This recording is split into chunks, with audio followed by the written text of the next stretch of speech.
CNE news में आप सभी का स्वागत है और अब लेते हैं खबर विशेष की ये खबर। चंडीगढ़ ट्रांसपोर्ट अंडरटेकिंग यानी CTU ने अपने बेड़े में गत वीरवार यानी 7 मई को 40 नई बसें शामिल की हैं। इस प्रकार से चंडीगढ़ ट्रांसपोर्ट अंडरटेकिंग में लॉन्ग रूट की बसों की संख्या बढ़कर 260 हो गई है, क्योंकि इससे पहले लंबी दूरी के रूटों के लिए 167 बसें ही थीं। फिलहाल यात्रियों का सफ़र अब आरामदायक हो जाएगा। ये बसें दिल्ली, पंजाब, हरियाणा, हिमाचल, उत्तर प्रदेश और उत्तराखंड के रूटों पर चलेगी। इस विस्तार के बाद CTU की दैनिक परिचालन क्षमता में 18,000 किलोमीटर की बढ़ोतरी होगी। इससे प्रतिदिन लगभग 6 लाख रुपए की अतिरिक्त आय होगी। यहाँ आपको यह भी बता दें कि इन बसों को प्रशासक गुलाब चंद कटारिया ने हरी झंडी दिखाकर रवाना किया है।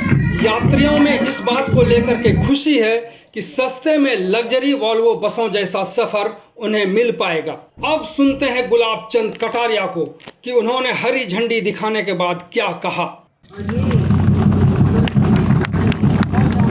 देखो, चंडीगढ़ यहाँ की जो ट्रांसपोर्ट की व्यवस्था है उसमें पिछले 1-2 महीने से हमने 100 बसें कंडेम करनी पड़ी, क्योंकि उनकी समय अवधि पूरी हो गई। उसके कारण से हमारी दूर तक जाने की कई बसों का संचालन करना कठिन हो गया और उसकी जगह पूर्ति करने के लिए हमने टेंडर तो कर रखे थे। ये जो 40 बसें हैं हमको उसी में से मिली है। बाकी की भी पूर्ति करने का हम प्रयास कर रहे हैं, लेकिन केंद्र सरकार की एक योजना के तहत शहरी जो है ना इलेक्ट्रिक बसें मिलने का हमको जो मिला, पहले 100 बसें हमको मिली थी, उसमें से 60 मिल गई, 40 हमको जून के अंत तक मिल जाने की 100% संभावना है। 328 और स्वीकृत हुई है हमको, वो भी लगभग हमको इस साल के अंत तक मिल जाएगी, क्योंकि उसका भी केंद्र सरकार ने टेंडर कर दिया। कोशिश कर रहे हैं कि यहाँ की सारी बसें इलेक्ट्रिक की बसें हो जाए, जिसके कारण से प्रदूषण का भी एक जो संकट है उसको थोड़ा ठीक किया जा सके। और सिस्टम आजकल ऐसे बना है जिसमें हमको हमारी गाड़ी कहाँ चल रही, किस स्थिति में, वो यहाँ के कंट्रोल रूम से भी हम वॉच कर सकते हैं। और टिकट लेना न लेना, और पेशेंट को अगर अंदर जो यात्रा कर रहा है उसको भी अगर किसी प्रकार की कोई शिकायत है तो उसमें भी हमने सिस्टम बना रखा है।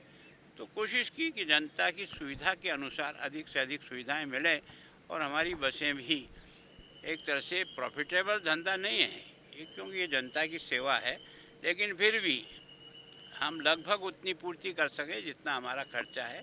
ये जो नई बसें जो हमको मिल रही है 428, वो सारी की सारी एक तरह से हमको प्रति किलोमीटर के हिसाब से केंद्र सरकार के सहयोग से मिल रही है।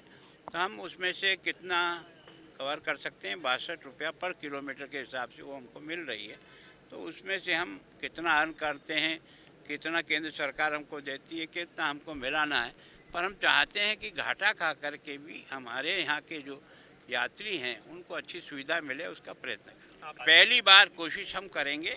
केवल एक सुझाव जनता के बीच में छोड़ा है कि जनता की राय, एक्शन, रिएक्शन भी आए, उसको भी थोड़ा सुने क्या चाहते हैं।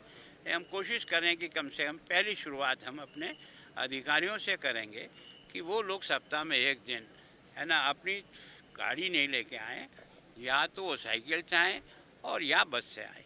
सर, रूट्स को लेकर आपने जिक्र किया था कि रूट्स जो है निश्चित रूप से मैंने सुझाव दिया। मेरे कारण क्या है कि हमारा मेडिकल का सारा केंद्र जो है ना वो चंडीगढ़ है। तो और इसके कारण से हर ज़िले से जो पेशेंट आते हैं उनको यहाँ पहुँचने में और वापस घर जाने में दिक्कत आती है। कम से कम हम हर जिला केंद्र को अगर जोड़ लें तो मैं सोचता हूँ यहाँ से कम शिक्षा की दृष्टि से और मेडिकल की दृष्टि से जिन लोगों को अप डाउन करना पड़ता है, जिनको अपने गांव जाना पड़ता है, तो वो सुविधा मिले। तो कई बच्चियां गांव में है, लेकिन उनको इसलिए कि पढ़ाई का उचित जगह नहीं मिलती, तो पेरेंट्स उनको भेजते नहीं हैं। लेकिन अगर ये बस की सुविधा होगी तो मैं सोचता हूँ अधिक से अधिक बच्चियाँ यहाँ आकर के पढ़कर वापस अपने घर जा सकें।